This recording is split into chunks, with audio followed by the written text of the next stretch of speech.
3 lifelong friends, 6 trusty balls, and endless NFL takes. Welcome to 3 Guys, 6 Balls NFL podcast. Hello, everyone, and welcome to episode 61 of the 3 Guys, 6 Balls NFL podcast. Joel ran off and had a birthday, so he's not here this week. Avery literally ran off and got married 2 days earlier than he was supposed to, so he's not here this week. He won't be here next week either because he will be in Mexico on his honeymoon. But joining us today, I have a guy who has made more than one appearance on this show, just never in picture or in word. He is the guy who will constantly send me texts of, hey, this is why you're wrong. This is what I agree with. I constantly bounce feedback off of him regularly for, hey, this is what we're going to talk about. What are your thoughts? And so his thoughts have appeared on this show probably just as much as mine. This is my own flesh and blood, my brother, Zach Holson. Zach, why don't you take a second, introduce yourself, tell us about your NFL fandom, tell us why and what and who, and just the floor is yours. It's amazing on listening back, listening to the episodes every week and then hearing my, things I might have texted you or whatever, or minor corrections or anything like that, random things that like, hey, this is this or this. I think my favorite one was the Jamal Adams one that we were talking about when you guys were talking about Emmanuel McNeil-Warren, just on how you were asking me what kind of safeties is. I was like, well, it kind of seems like a Jamal Adams edge safety, basically. Let's see here about me. Will's one step up of older brother. We've got one more older brother than that. So I'm the middle. Not a football fan. Most likely won't be on the show. We don't need to worry about him. Yeah, we probably won't see or ever hear from him. See here, born and raised Cowboys fan, as Will was, and then he felt the need to, go all like Italy on us and switch teams and switch sides. But it's just part of who I am. Dad's been a Cowboys fan forever and a day, and just we grew up watching the Cowboys, and I've kept with it, and it comes with heartbreak. I think one of the most heartbreaking games that I can recall had to have been 2016, those playoffs against the Aaron Rodgers Packers in Dallas, with that absolutely insane pass down the left sideline with, was it Mercedes Lewis? I think caught it. Yeah, I believe so. I don't remember. It set up a game-winning field goal. Like that team, I felt like that team was so good. That was rookie year, Dak and Zeke. That team with like 3 Hall of Famers on the offensive line. Dez was still like playing well. It's just that one like legit felt soul-crushing. Since then, haven't ever had as high of hopes, but hopes coming in here and there. Team gets better, team gets worse. Things happen, but I've closely followed the team for as long as I can remember, and here we are. So probably it's no surprise for anybody. Today's episode is going to be mostly about the Dallas Cowboys. Last week we talked a lot about the Bucs and the Rams with Joel, Avery, and I, about the draft and offseason moves and stuff like that. So today we're going to focus on the Cowboys because that's another team that just gets huge publicity everywhere. Everybody has an opinion on them. Everybody wants to have an opinion on it. Whether good or bad doesn't really matter. People like to talk about the Cowboys. So, Zach, this year, Dallas had 2 first-round picks where they got Caleb. They traded up one to get Caleb Downs. They traded up again to get back up. I don't actually know. Back to get Malachi Lawrence. They traded again around to get in the 3rd round to get Jayshon Barham, yeah. And then they took their own pick in the 4th round at number 12 to get Drew Shelton. Traded into the 4th round again to get Devin Moore. Into the 4th round again to get LT Overton, and then in the 7th round, they drafted Anthony Smith. How are we feeling about the team after this year's draft? Some of the things to also think about or look at. Good. To answer your question off the bat, good, better, for a variety of different reasons. They didn't have a 2 because they traded out for George Pickens. So that was part of the George Pickens trade. So, if you want to be one of those people, you could look at, George Pickens is part of this draft class. And I know we'll talk more about him later because pretty hot topic right now, since he did officially sign the franchise tag actually going into the draft. And so there's a lot of speculation he was going to get traded. Mm-hmm. Did not get traded. I saw a report earlier. I guess I'm just going to get into it a little bit. From what you think here. Just off the rip. Just go for it. Go with it. Yeah, just whatever floats your boat, floats it. We're moving that way now. One of the Cowboys beat writers mentioned that after they allowed George Pickens to start to see, get feelers out on his trade value and all that. I think that's what really led to is him just signing it, and it didn't sound like it went super far. And so they want him back. they've talked about how they want him back, and like a lot of the same beat writer also reported a lot of the smoke and stuff coming outside from George Pickens isn't coming from the star inside the star. It's coming from Lord knows whoever else out there. So it's interesting. I'm curious to see how that whole situation plays out. We could talk more about that later. Draft class though, kind of opposite yeah, of the Eagles there though. With all this AJ Brown, Jalen Hurts stuff, yeah. all that seemed to be coming from inside. So it's kind of interesting. You say that this George Pickens stuff is all outside noise, whereas inside the same division, big division rival, it is the opposite, where it seems to be all from inside. Anyway, please continue.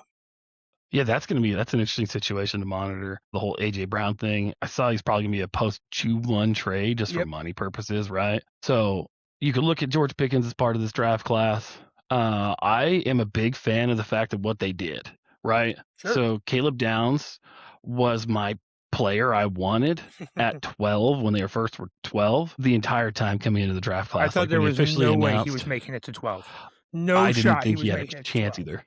Not a chance. Absolutely. Like I went and doing some research of a couple of the bigger named draft analysts, draft guys.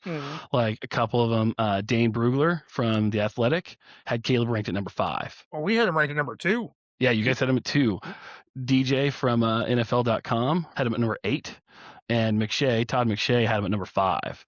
And then Nate Tice and Charles McDonald from Yahoo, both guys who probably see around Twitter all the time, had him ranked at number 3. So like the fact they got him at 11 was, a huge steal, like for what kind of player he is. Like huge addition of like a major position of need. Like really, as everyone's well aware, the Cowboys defense last season was abysmal on every single level, and people made fun of the Micah trade and all that. I'm people. Help them. Yeah, that's fine. I was not happy with it when it first came out, but it seems to be playing more so in their favor right now because I'm all aboard them jumping up the one spot with Miami. It is very clear Miami was never going to take him. They were going to take the tackle they took. Proctor, wasn't it Caden Proctor? Yes, Caden Proctor. Yeah, they took Caden Proctor. Which so they was a reach at 12 and even worse at 11. I don't know why, but them taking Caden Proctor at 11 feels worse than them trading back to get him at 12. At least they got something extra out of it. I was good with dumping 2 5s because all it did was guarantee nobody else. Right. Nobody else comes up and takes him. You got your guy exactly.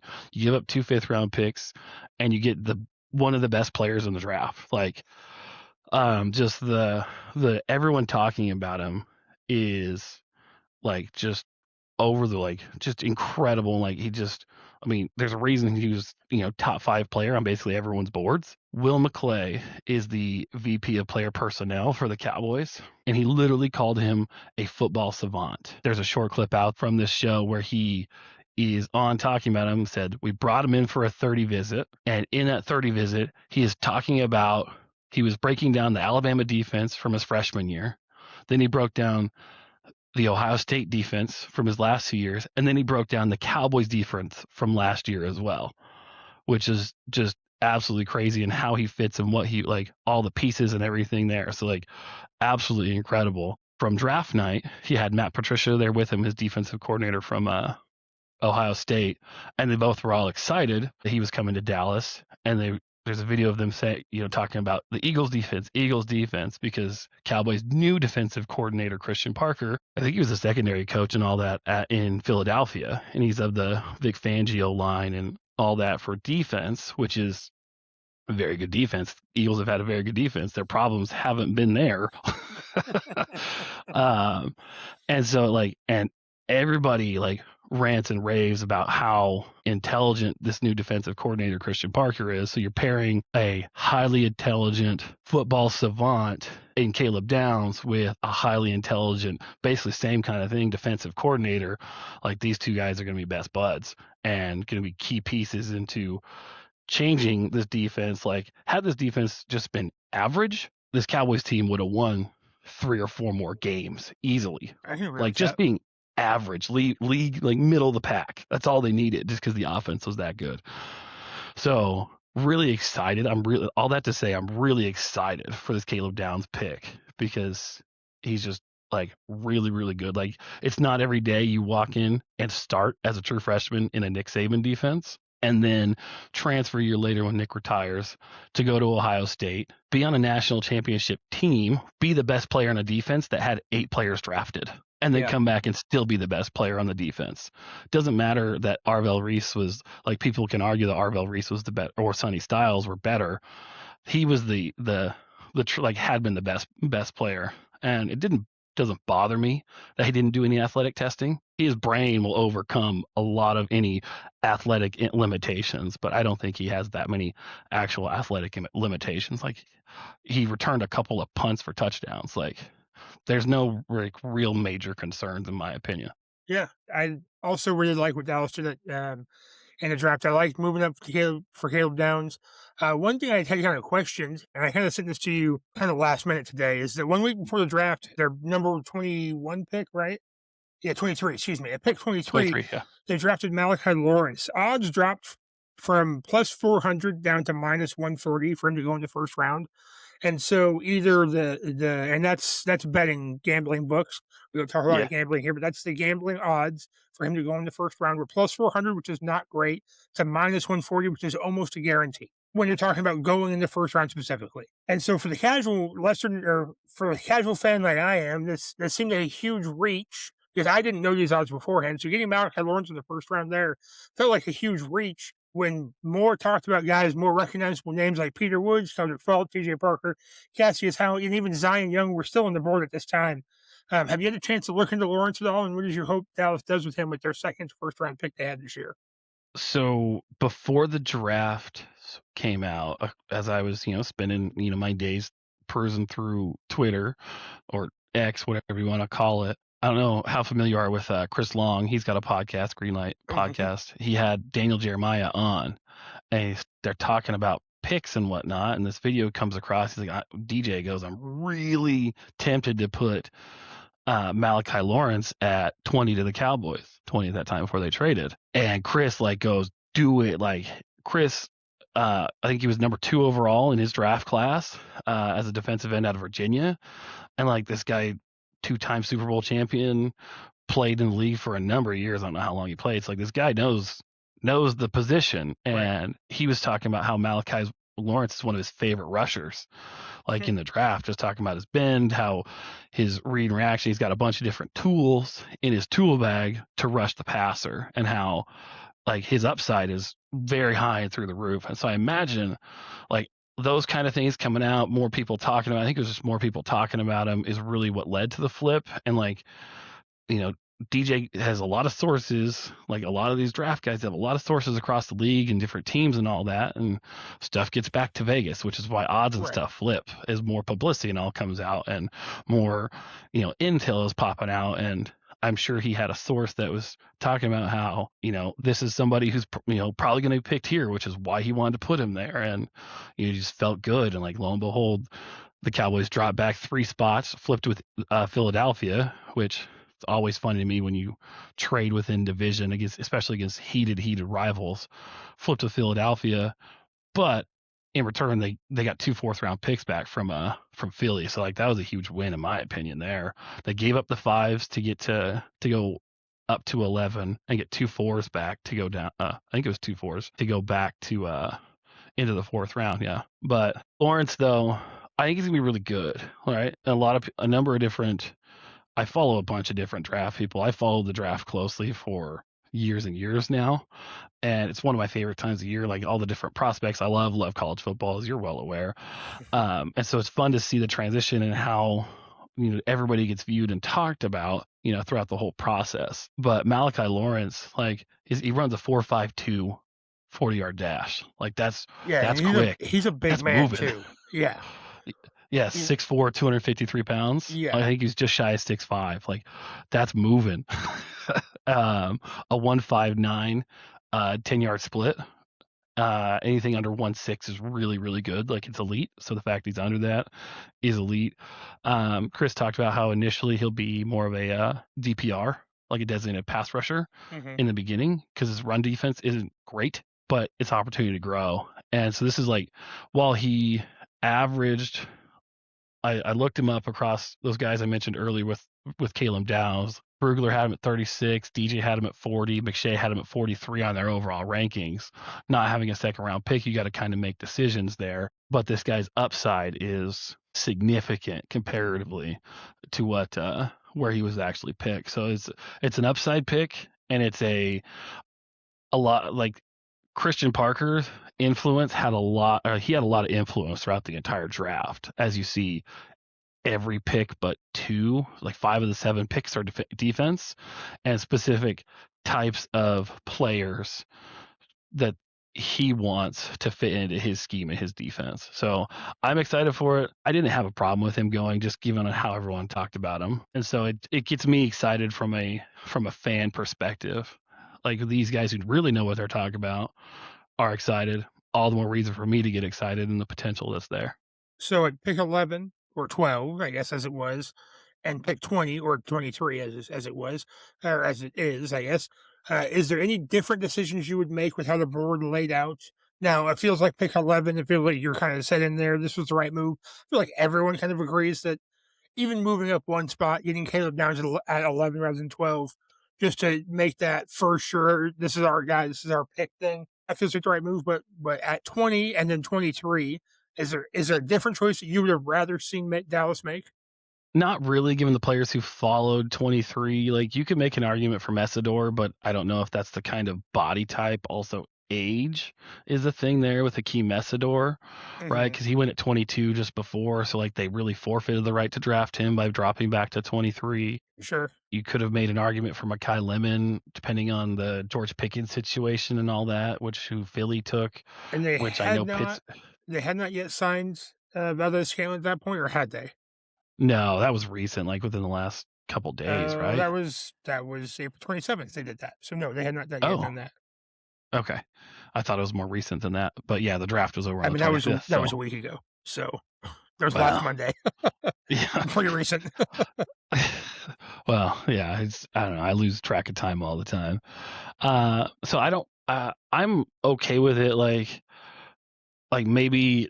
I know you're not a big fan of him, but Chris Johnson would have been really the only other player. Like, they weren't going to go double safety in the first round. I was a big Dylan Thieneman fan, part of being a Ducks fan as well.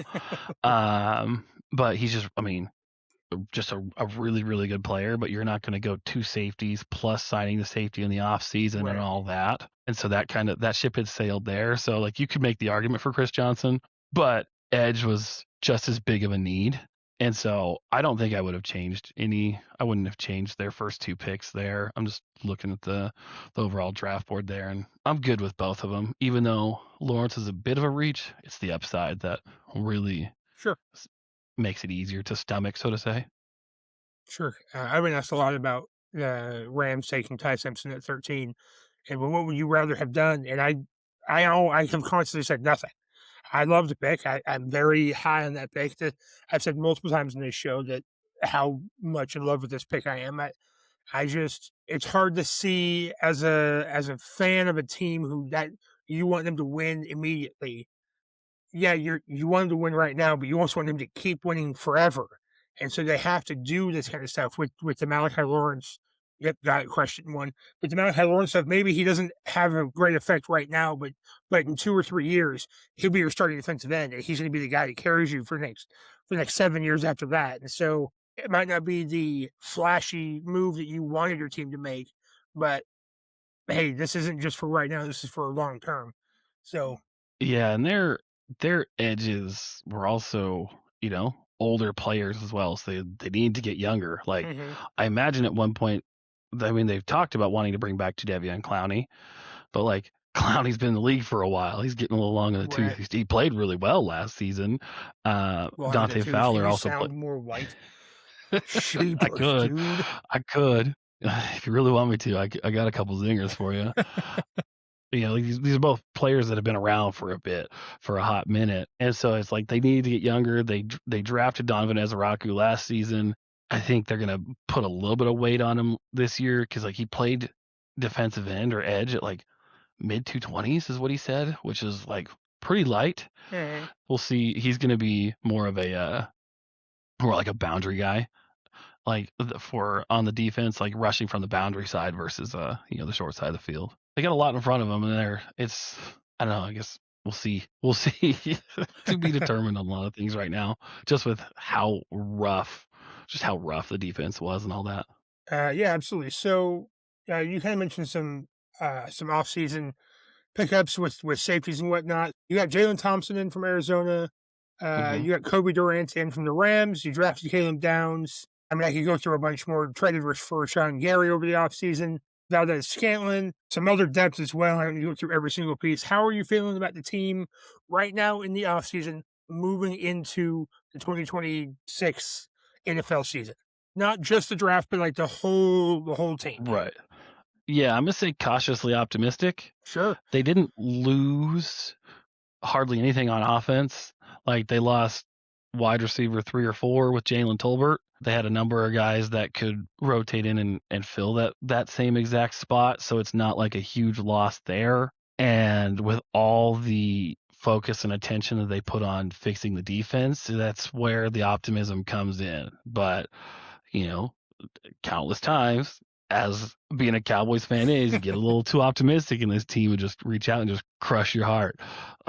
Yeah. So cautiously optimistic because of the moves and like this defensive coordinator in Christian Parker, who like by all reports is like pretty dang incredible. Looking at their projected depth chart, they've got 6 new Cowboys starting right now.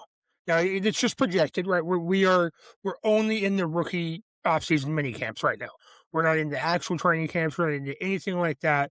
And so this is definitely too early projections here. And you can almost count Quentin Williams and Kenny Clark actually in there as new Cowboys, which would bring the total up to 8. And so you are looking at a defense here who is not used to playing with each other yet, with a new defensive coordinator. So I'm actually right there with you. I have still kind of held Dallas as a second team here. I don't hate the Cowboys. I feel like I have a hard time hating the Cowboys. My entire football watching family is Cowboys fans, and so I want them to be successful as well. And so all of your offensive starters have remained the same as of right now. Uh-huh. And then you've got 6 new, up to 8 if you count Kenny Clark and Quentin Williams in there, defensive starters. And so it gives me a lot of pause there. And as a Rams fan, having you guys now have Kobe Durant, Kobe Durant's great. The Rams' biggest problem was their secondary last year. And so I hope that you get more out of them than we did, because that's the last thing I want to do is pass over, you got our trash. Now, not that Kobe Durant is trash by any means, but you got our guy. I hope he does better for you than us, kind of thing.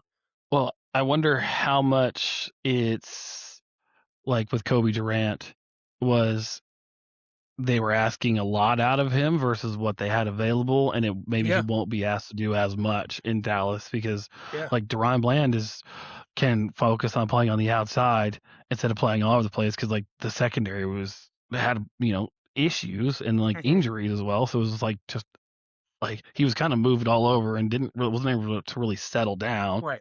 I want to say he'll be able to have a more designated role instead of be like that fits his skill set, instead of maybe playing up a little bit. Like, or they're not going to be expecting as much out of him as like maybe the Rams were. We'll see. Quick hitter here. Thoughts on the Brian Aubrey contract extension? It's a lot of money for a kicker, but when you don't miss, and you can hit from the other side of the 50, that's a weapon. That's an offensive weapon right there. With the current kicking format of the NFL, I mean, it's 2 first downs and you're in his range. And so it's like you're getting 6 points or 3 points every single time anyway. So I think it's worth it. 4 years, $28 million is a lot, though. Steep for a kicker, but again, he's been one of the best kickers, or the best kicker in the league for the last several years, and like hardly misses. It's like it's legit shocking when he misses. Yes. Even this 60+ yard kick, it's shocking that when he misses. So we will revisit this question again in 2029 when he has a cap hit of $8.1 million, and again in 2030 when he has a cap hit of $8.6 million. Those are not small cap hits, especially for a kicker. Yeah, but at that point, what's the cap going to be at? It's Yeah, jumping every year, sure. It is like jumping every year. huge every year. At the Yeah, time, the Patrick Mahomes contract was bonkers. 10 years, $500 yeah. million. There's no way that's going to sink their team. And now you're looking at how much he gets paid. I think they've restructured a couple times since then.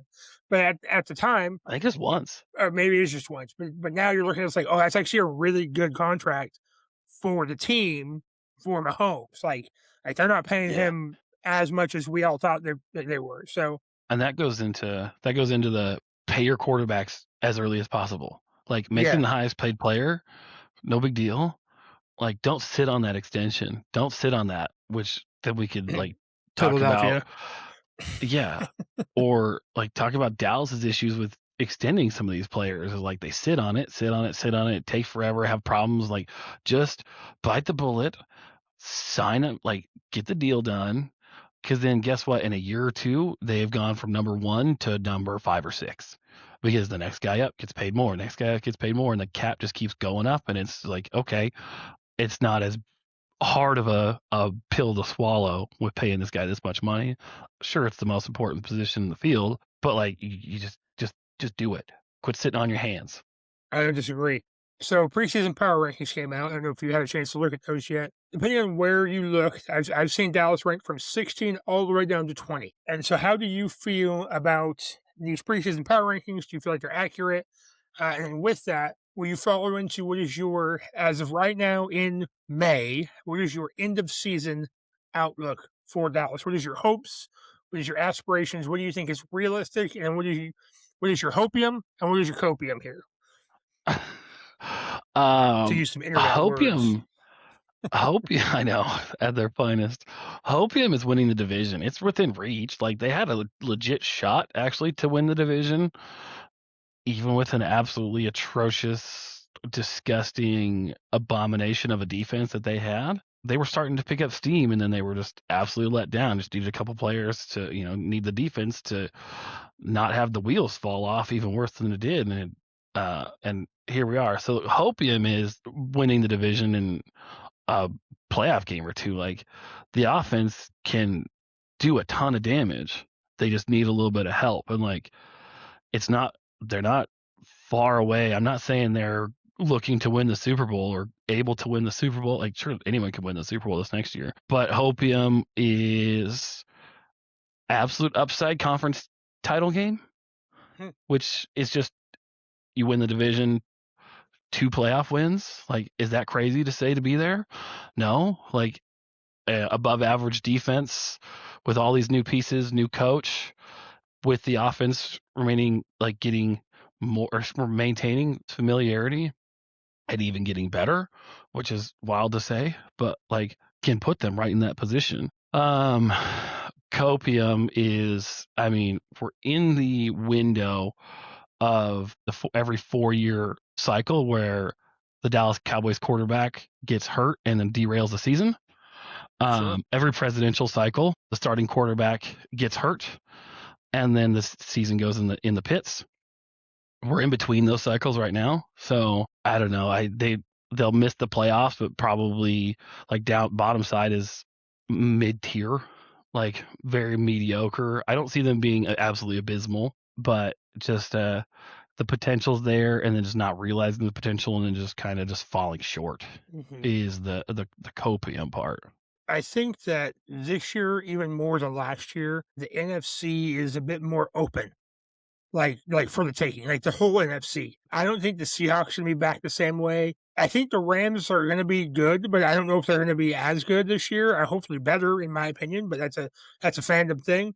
The Niners, I think, are going to drop off this year because of their internal problems. NFC South, unfortunately for the other two hosts of this show, that's just bad right now. It is one of the worst divisions in football. Although they did finish, actually, they had 0 teams with a winning record. Crazy. I hate the Bears. It's not unknown. I don't know why I hate the Bears so much. I don't know where this actually came from, but I hate the Bears. I do think they're going to be good again this year, but I don't know if they're going to be as good. And so then we're left. The Lions I expect to be better, but not that much better. The Vikings are a joke, and the Packers will be good again, I would imagine. And so then you're left with the East, and the Commanders are on the up. I think the Giants are on the up right now. I think Dallas is on the up right now. I think the Eagles are actually on the downs right now. Not the Caleb Downs, that would be Dallas. But they're not looking as good this upcoming year. And we kind of talked about this a little bit already with this whole turmoil stuff with AJ Brown over in Philly. Who knows where they sit? And they drafted Malachi Lemon in the first round. I feel like that was a wrong choice for them because it's not that they don't need the help, right? But they're kicking one of the best wide receivers in the league out because of personality issues. Well, how many people do you get to kick out because of personality issues until you realize this is an organizational problem, not an individual player problem? And so I think that you're hoping, maybe not conference championship game, but I think the division for sure is up for grabs. I think the NFC is a bit weaker this year than it was last year. And so you're right. Sitting here in May, it is anybody's game. I was a bit surprised that they re-signed George Pickens the way they did. And I actually think re-signing George Pickens, it's like 1 year, $23 million. Is that right? It's the franchise tag, yeah. Yeah. Whatever it is. Yeah. So 1 year, it's a little bit over 20 million. I think that kind of solidified him staying in Dallas. I think that he was amazing in Dallas last year. He carried the team while CD was out. He and Dak had immediate, instant chemistry, and that was a bit surprising because of the personality issues that we thought we knew from Pittsburgh. He came into Dallas, and that just kind of went away, which Dallas is a big show town, and usually that's the opposite. When personality issue players get to these big name towns, it usually just multiplies. Like, oh, I'm the star in Dallas. Well, he wasn't. And when he needed to be, because CD wasn't available, all George Pickens did was lead that team to crazy success. And so I think George Pickens staying in Dallas, CD coming back, the acquisition of all their defensive players, this team worries me a little bit in the NFC. Yeah, the George Pickens thing is fun. Like I don't know how they found a way to reel him in because you could see like a couple plays a game, it's like he's looking to go full George Pickens and do something a little wild, but pulled it back in and like held himself. So I was like, oh, there it is. Okay, we're good. The thing that gives me pause, like with the Cowboys, is just schedule based because like they've got some good teams on their schedule. Like we don't know when they play everybody just yet, but like I mean, we're looking at obviously the Eagles twice. I'm sure the Eagles are on the downslide because like I don't like them. Personally, I love them giving up AJ Brown or looking at doing so because, like, great. Then I have what other receiver besides Devonta Williams that I have to, or Devonta Williams, that would be the running, but Javonte, wow, just meshing a bunch of different players. But Devonta Smith, like, okay, I've got him, and none of your other receivers really scare me. And like Dallas Goedert is good. He's starting to get a little old, and like they only signed him. Didn't they sign him just like a couple years, maybe a 1 year contract? I don't remember exactly, but it's like, okay, how much do they really want him there? And honestly, Jalen Hurts doesn't terrify me. Like, no, he shouldn't. And maybe that's, me putting my foot in my mouth, but like he hasn't really ever scared me besides letting him loose. You keep him contained and make him throw. Like he's shown time and time again, like he can't carry the team with his arm like you need a quarterback to do. Except for the one Super Bowl. They stopped Saquon Barkley. Jalen Hurts did throw very well in that Super Bowl. That's pretty much been the only game. Now, it's not the only game, but it's basically the only one. Well, it was a Super Bowl. That's the only game that matters. Sure, but then you had a following season, and then now we're in the offseason, 2 off seasons later, I guess, and your team is saying, hey, yeah, we're not going to re-sign you yet. You need to prove it. Even though he just won the Super Bowl on his arm, now we're over here talking about you need to prove it year. So obviously there's some sort of stuff here where it's like, all right, his team doesn't even trust him yet to throw the football correctly. Prove it for a guy who's been in the league for, he's 7 years in the league now? It's like kind of, I don't know, it's just give me a sign that your own team isn't fully bought in on you. Your front office isn't full. Like, sure, they're paying him a bunch of money, but like, I don't know. Enough of the Eagles talk, though. Like, that's like looking at their schedule, though. Like, play them twice. Those games are it doesn't matter how good or bad either team is. That's a rock fight every single time. Hurts is 5-4 against the Cowboys. He's 4-0 at home. He's 1-4 in Dallas. Yeah. So he Yeah, shouldn't scare you, especially at yeah, home. You should just expect to split those games. That should just yeah, be the we're going to split them. and that's the rock fight nature of them. Like they've got Jaguars at home. Are they going to play as well as they did? Seem like they had a horseshoe, in places, getting lucky this last season. The Titans don't really scare me. Sure, they're on the upswing, so to say, but they don't scare me because they're still a number of pieces away. They're on the upside, but they are a couple years away. Yes. Yeah, like Baltimore, sure, because Lamar is terrifying, but like what all is going on with their receiver room outside of Zay Flowers? That's where Flowers is at. Cardinals don't scare me. The Niners, Lord knows what. Like they have to like piece everything together because everyone gets hurt year in year out. And honestly, sorry, Joel and Avery, but the Bucks, I don't know. I don't buy the Bucks. Like their defense was bad. They just lost their quarterback of the defense, literally just retired, Levante David. And so it's like, and they're playing them in Dallas. So it's like, I don't know. But their away games, the Cowboys' away games are pretty rough. Like they're playing in Green Bay, they're playing the nasty Houston Texans. CJ Stroud doesn't he needs to figure it out, or else he's not gonna get any sort of extension or money he's hoping and expecting, because like he had that great rookie year and has been, Mike's chicken at best ever since. That's just for you. Yeah, mid is the answer there. Yeah. And what's going on with the Colts?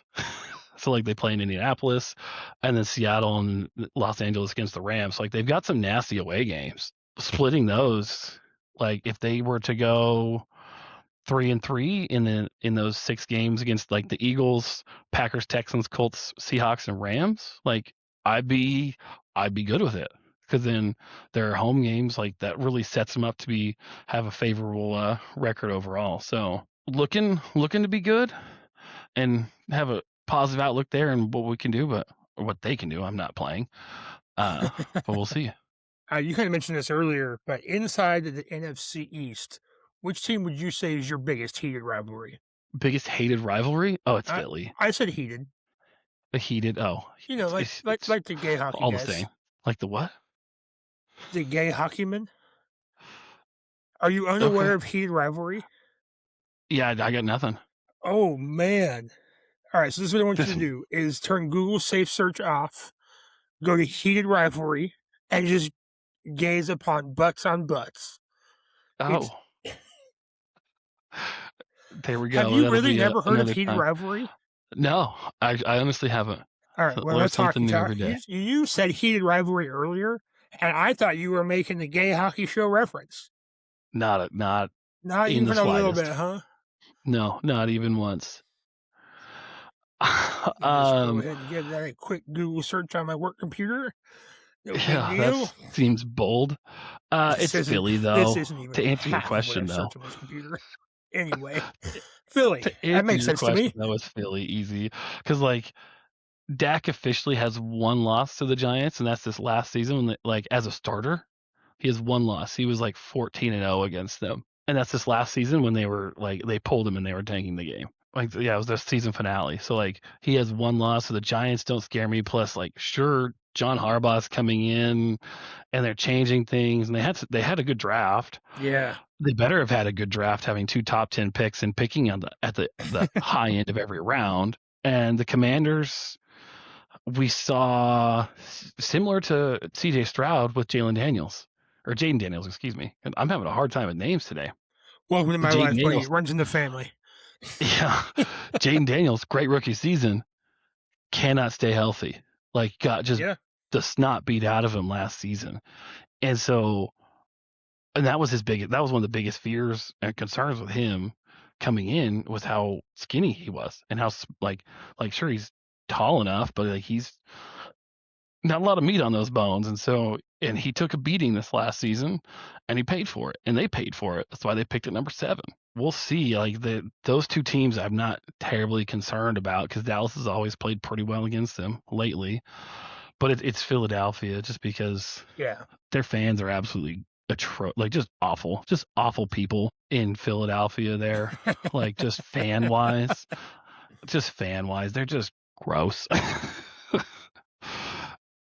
I don't disagree. I think, I mean, as a Dallas fan, growing up as a Dallas fan, I hated the Eagles the most. Everyone else kind of seemed second rate. I think if this were the 90s, maybe our dad would say something different. He might say Washington because of the constant back and forth from the 90s. But for me growing up, Donovan McNabb, Michael Vick, I mean, you just put your Eagles quarterback in there. I hated all of them. So, except for Carson Wentz, I never hated that guy. Anyway, okay, so let's talk about the NFL as a whole there. Let's take a step away from Dallas for a second. Let's Sure. talk about the NFL as a whole. 257 people were drafted this year, not counting undrafted. Which rookie do you think is set up the best to succeed in the NFL in their rookie season specifically? You want to split offense, defense? Just go one way, or just one? Whatever you want. You can do one of each. Doesn't matter. Which rookie? I mean, you got to take a first round guy. I don't know. Set to You got Carson Beck. Oh, Arizona, good you job, idiots. Arizona. You know, I don't want to be biased. I honestly think Caleb Downs is going to have a really great season, right? And I'm trying not to be biased here, Sure. but like the player he is, where he ranked overall versus where he was drafted, the situation he was walking into, really like he's going to have an immediate impact and have a really good season. I do like this one. Surprised me when it happened. I honestly do like Carnell Tate in Tennessee. Oh, sure. Give Cam Ward a receiver. Like those guys, hopefully they're already in the lab and working on that chemistry and all that. I know I'm picking higher end guys here, but same thing with like Jordan Tyson. These receivers, these first round Tyson receivers, can stay healthy, he's going to be good. Yeah, but that's the big thing. Yeah. Is that he's a big red flag guy with that. They've got their quarterback. They really like Tyler Shuck. He played pretty well last season. Finished the season well. He did not play well the whole time. Pretty well's relative, but yeah, he finished the season well, right? So I shredded him apart pre-draft, and then when he started, we shredded him on the show. So I'd like my take to be a little bit right still, because he did finish the season pretty well. Yeah. And then last one I just want to pick at is Mansour Delane. Oh, sure. Mansour, because that Chiefs secondary is non-existent. I wanted because they got rid of everybody so bad. Yeah, Chiefs secondary is now the Rams secondary. Yeah. They're paying a good amount of money for it. It's like their secondary is non-existent. And he's like their only good player. I'd have to look at their depth chart, but like he was really, really good. Like really, really good. Like he's not the crazy athletic freak like that some corners are, but like a lot of his game is mental, and like playing at the corner position, like sure, athleticism matters, but if you're running the route and in position well ahead of where the receiver is, like your athleticism isn't as key. So there's mix of both around the league, different players that I like the potential there, and that they can have really good seasons. Sorry, I started laughing in the middle of you talking. Left side starting cornerback projected for the Chiefs is Noel Williams, and he was drafted in the 3rd round of last year's draft. And Nice. those of you guys that have been with us since last year's draft, I shredded Noel Williams apart, as he had a lot of interceptions, but every single one was off tip balls that somebody else tipped, and so he just happened to be in the right place at the right time. And so we get blinded by his numbers without looking at the actual tape. I think that that's going to be a huge target area against the Chiefs. I agree with everything you said. I'm going to go with a different player. I'm going to go with Arvell Reese, which I'm picking a top-end guy, but he's a top-end guy that stepped into an already pretty stacked defensive front. They've got Brian Burns. They just brought in Tremaine Edmonds. They've got Abdul Carter. They've got the players in there already that he's been stepping into. They got a new coach who is very fond of his defensive lines. I think he's set up to have a pretty good rookie year over there for the Giants. If their offense can stay healthy, the Giants should be pretty good this year. So, interesting enough, they've got Francis Malinois listed as right guard. Oh, interesting. Well, yeah, they just signed, was it Illuminor? Or they? Oh, yes. I don't remember. Yeah. See? Jermaine Illuminor. Yeah, it was a toss-up between who was going to be right guard, who was going to be right tackle from a lot of people who were talking. Well, with his short arms, Malinois should be moved in. Yeah. I don't know. Where do you think they're going to play Arvell Reese? Wherever he wants. The kind of player he is. That's kind of the player he is. It's whatever they have the current need for. I think that he will play all front seven. I don't think they keep him down at all. I think they wherever he wants to go. They have him currently listed as their weak side linebacker, their will linebacker, but I don't think he stays there. I think he goes everywhere. I'm going to relate this back to the Cowboys because the Cowboys have a similar player they drafted this last year in Jayshon Barham. They're going to play him similar to that kind of thing. He's not going to play a ton on the edge, but Schottenheimer's already said he'll start working as an inside linebacker with a lot of the rush capabilities there, right? So it's like he's a light version of the Arvell Reese, which is ironic because he went to Michigan. Back to heated rivalries. Yeah. So I think another one, this is just for you here, another player I think is going to play real well, Lee Hunter in Carolina. Oh, good golly. I think he's going to he's going to put up some serious stats. He's sorry, that was just for you. Up some serious White Castle slider after slider. Look, I know I have no room to talk. Look at me. I'm aware. But I'm not trying to be an NFL athlete. Yeah. I'm just trying to be alive to see my kids get married or something like that, whatever dads are supposed to say.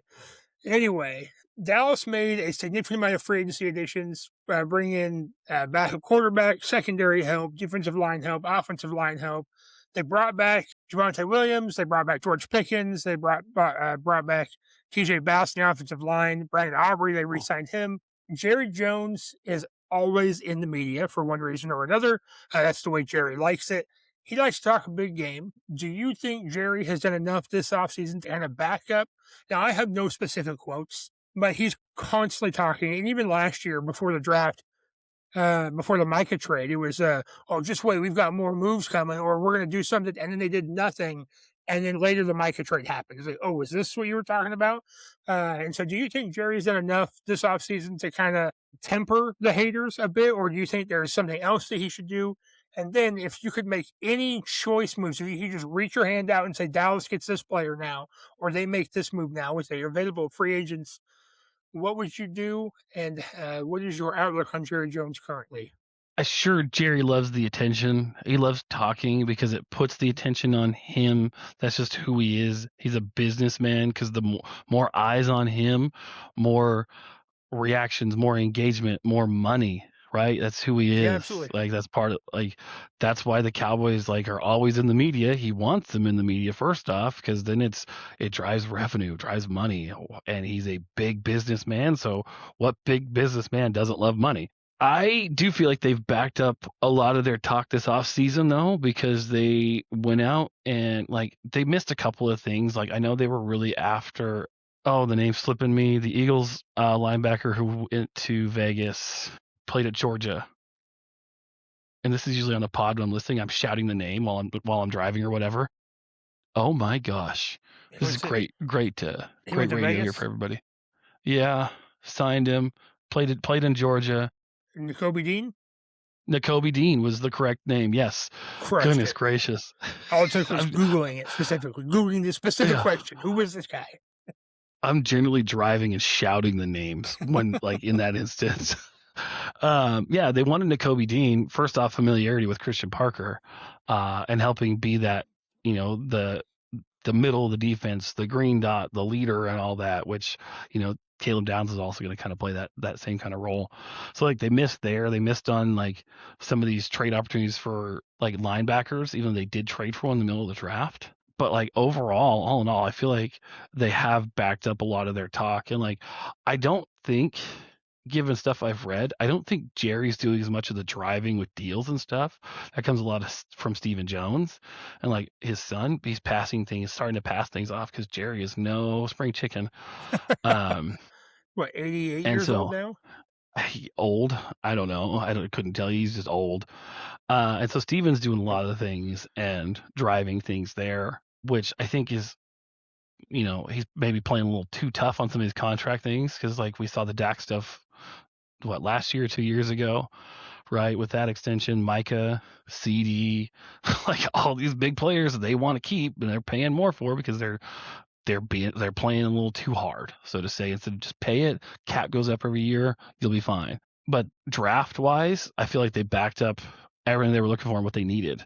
And that comes back to Will McClay, who's really like he's the VP of player personnel, but he's their draft GM and has been for a number of years now. That's why they're like, and he's really, really good at his job. And they've had some really good draft classes with Will McClay, like leading the draft and all that, and bringing in the right kind of guys and the ones working with the coaches and fitting players they need to scheme and all that and what they're looking at and like attacking properly.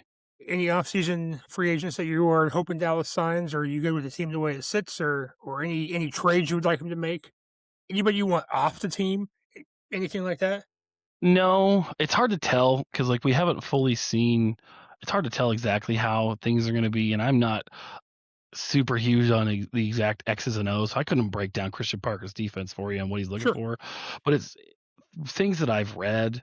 It seems like they've got a lot of the pieces, and then they went and got a lot of the pieces to be able to play the way that he wants to play and the types of players he wants. Like one of them was drafted this year was the corner out of Florida that they drafted, Devin Moore. Mm-hmm. Like, sure, at the combine he ran a 4.5 at the combine, a 4.62. But like I've heard multiple people play or talk about him.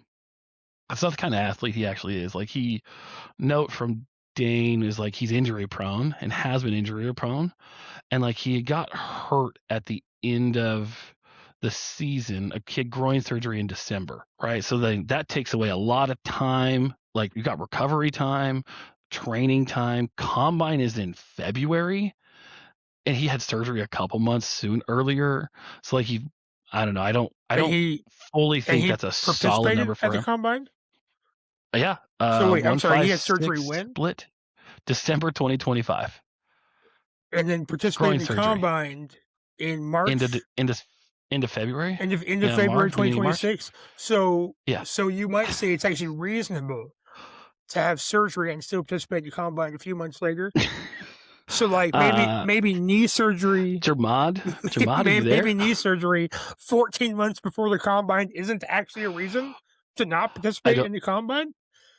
I don't know how extensive the groin surgery was and how much, but yeah, weird how I like to slip that in every single episode. Well, I mean, there was clearly a lot more nasty with that knee. Yeah, that knee was a lot worse than what any of us knew. I mean, obviously teams get all the medical everything, so, but this like he was, I think.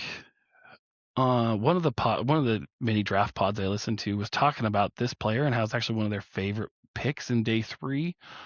Like, sure, he doesn't play at that speed, the 4.5 or the 4.62 from his pro day.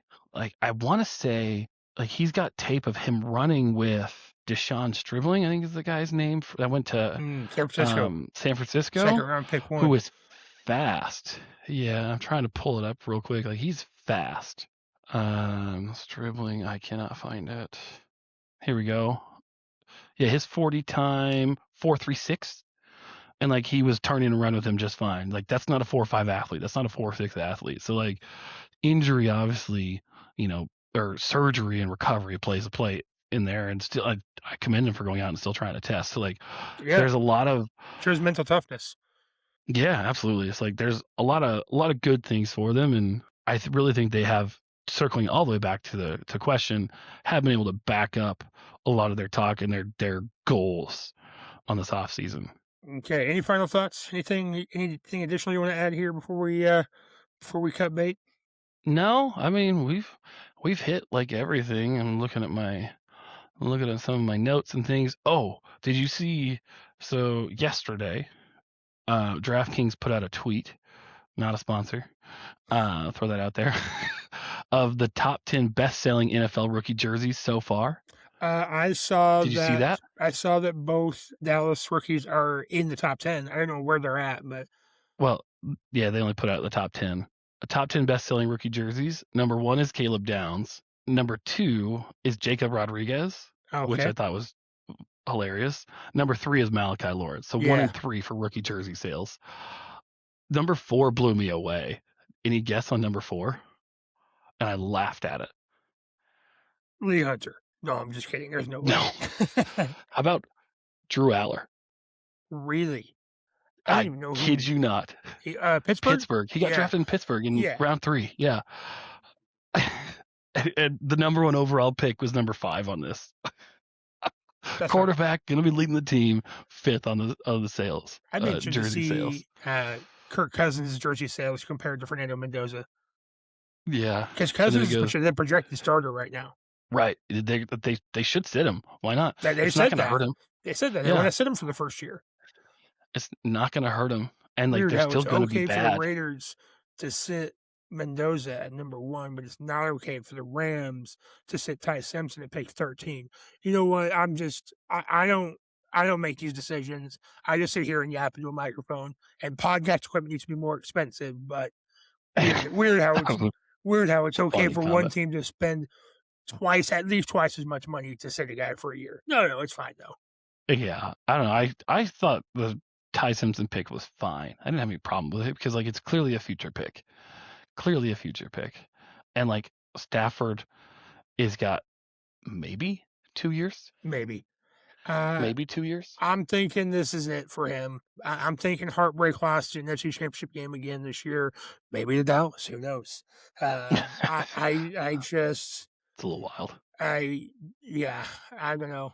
That's just kind of where I'm at with it. I would love for him to pull a full Peyton Manning, get the Super Bowl win right off into the sunset, drinking Budweiser, not a sponsor, but just have that moment that he used to have with his 4 daughters. I think they have. That sounds right. So that would be really cool as a Rams fan, as just a fan of football, to see this guy who just suffered in Detroit, and then suffered is a bit excessive, but just suffered in Detroit for years and years and years, and then wins the Super Bowl in 21, and then has injury. They're not even sure if he's going to play. Plays exceptionally well, wins MVP, almost goes to the Super Bowl, except for the fact their secondary can't stop JSN, but who's could, and then additionally come back the next year and do it again. That would be great. But that's that's my own hopium here. With the Peyton Manning thing, hopefully he still has an arm. Stafford still has an arm at the end of the season. Peyton didn't. Yeah, people forget Peyton Manning got benched multiple times that season. He got benched for Brock Osweiler multiple times that season. Yeah. You know, Peyton could hardly throw a 10-yard out. I don't even know who Brock Osweiler is sideline reporting for anymore. I want to say CBS. That sounds right. That's probably wrong. Osweiler. He's 6'7". Yeah, he's huge. Yeah. Had to do it. Had to slip in. He's part of he's part of the whole narrative that quarterbacks can be too tall. Oh, interesting. Because all the extra tall quarterbacks aren't good. And this was big back when Herbert was coming out of Oregon, because he's just shy of 6'6", and the talk was okay, he's probably too tall, but obviously he's not. He's played really well. As long as it's not Diego Pavia trying to attempt to play football in Baltimore, I think everybody else will be fine. That is all we have time for today. I'd just like to give 2 shout-outs here at the very end. Well, 3, actually. First off, thank you to Zach for joining me today. I was kind of short notice. I asked you last week, hey, what are you doing on Sunday? You want to come guest on the show? It's just going to be me and you, by the way. And so thank you for stepping in. You absolutely crushed it today. Secondly, this week is Joel's birthday. He turns 33. That's the age. And so happy birthday to him. And lastly, we won't record another episode until after. And so to all the wonderful mothers out there, happy Mother's Day. We're very happy to have you in our lives, especially our mom. Zach and I share a mom. Very fortunate that way. Oh, and a dad for that matter, but that's not Father's Day. So happy Mother's Day to our mom, Ellen, Joel's mom, Wendy, Avery's mom, Mona. Appreciate you so much. Our wives, the mothers of our children. Thank you so much for all that you do. To all the mothers out there, thank you for all the hard work and effort you put in. Raising kids is the number one most difficult thing I've had to do consistently. And so it is not an easy game. And the mothers out there are absolutely crushing it. Unless you're not, then go kick rocks, I guess. So, and with that said, as always, don't forget to keep your balls played with. Have a good one. Bye now, y'all. Also, Mark Davis's haircut still sucks.